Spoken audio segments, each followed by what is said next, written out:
Dhamrai কেলিয়ায় men's washing নামে একটি কারখানায় গত 5/2/2025 তারিখ দিবাগত রাত্রিতে একটি ডাকাতির ঘটনা ঘটে।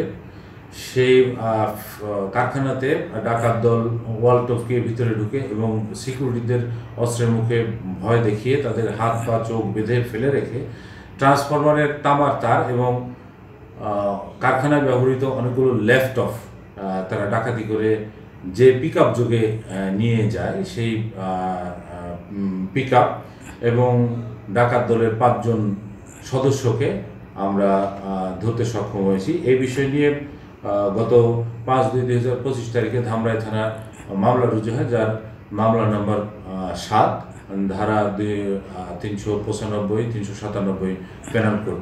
তার ধারাবাহিকতে ডিবি উত্তরের টিম কাজ করে গতানুগতিক নিয়মে।